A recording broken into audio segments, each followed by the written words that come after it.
I'm Leon. Welcome to Leon's Things. I'd like to talk to you about hydration. You need to drink some water. That's what it comes down to. They used to say that you needed 8 glasses of water a day, but it turns out that's more than you usually need, and the recommendation was based on basically nothing. There was no research behind that recommendation. So it all depends on what you're doing and where you are. The point is, you need to drink some water every day. Now, there are some very nice bottled waters out there, but they all have a pretty hefty carbon footprint, not to mention price tag. And I'm sorry, but most places where I spend any amount of time has perfectly good drinking water available out of the tap. It's potable, as they say. It's an interesting thing about our society that people will pay for things that they can easily get for free if they're packaged attractively. You're not buying the thing, you're buying the experience of the thing, which is affected by things that are not the thing itself. Are you following me here? There's nothing inherently wrong with this. There was a study. People were offered samples of wine. They were not told that the samples came from the same bottle. In fact, they were told that one of the glasses came from a bottle that was much more expensive than the other. After sampling both wines, people predictably reported that they liked the more expensive wine, or what they thought was the more expensive wine, more. But here's the thing. This wasn't just a subjective test. These people were hooked up to all kinds of medical doodads that allowed the scientists who were conducting the study to see what was actually going on. And the pleasure centers of their brains were actually more engaged when they were drinking what they thought was the more expensive wine. It's not that they were fooled. They actually enjoyed it more. So our experience is not just what our sense data is telling us, but is affected by what we know, what we've been told, what we think is going on. So when I think of the beautiful landscapes of the eastern seaboard that are the source of New York City's drinking water, it's delicious. But when I think of the oil and all the fumes and everything else that goes into bringing me a bottle of Perrier, you can barely choke it down. Yeah. Definite aftertaste of global warming as a clear note of drowning polar bear. Now, at home, I use a Brita filtration deal. It's not absolutely necessary, but it helps me think the water is purer. I don't know if it is or not, but that's not as important. It helps me think it is, and I enjoy it more. Now, when I'm at home, I just use a glass or a cup to drink with. These giant plastic ones are great on a hot summer day.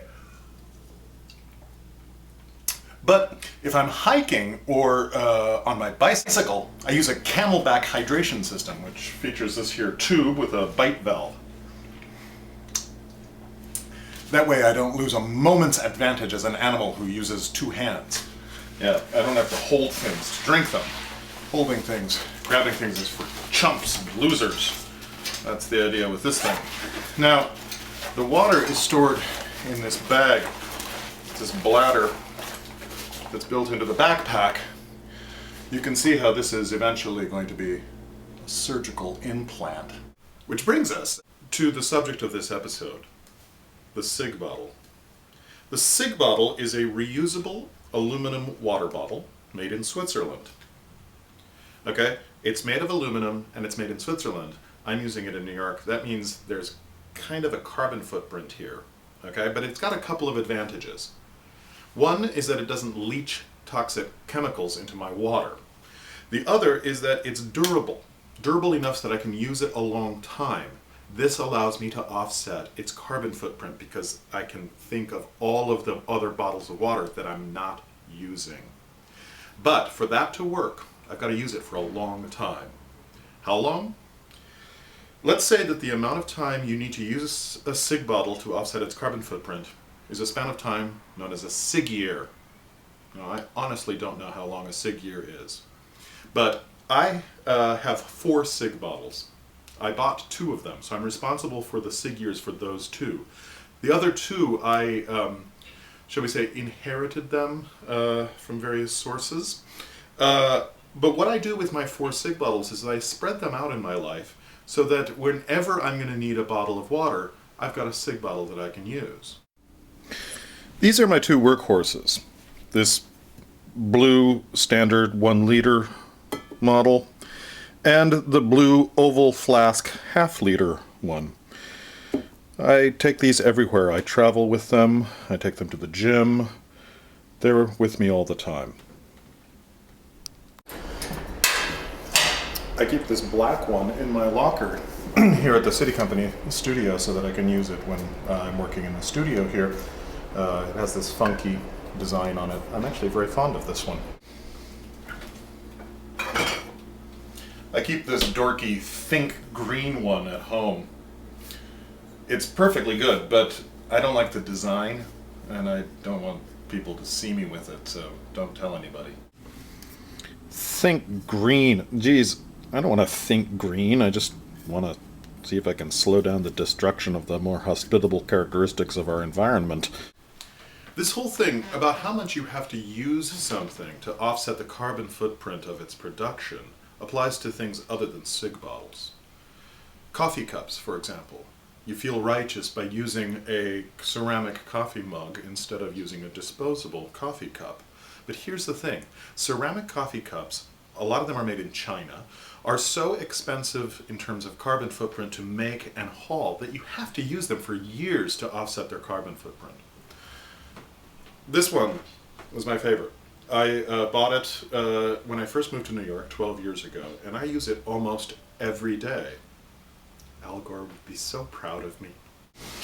Now, all cig bottles are susceptible to dents because of their aluminum construction, but the easiest way to actually destroy one is to fill it with water and put it in the freezer. Okay? You don't want to do that. It's particularly important to stay hydrated when you're traveling by air. The altitude causes you to dehydrate or something. I'm not a doctor, remember? So some people say don't drink booze. I say drink more water. So you want to take your water with you. But here's the thing. Be sure to pack your bottles empty. Thing is, they won't let you through security with water in your water bottles, which is crazy on a lot of levels, but it's also a fact. So there's nothing you can do about it.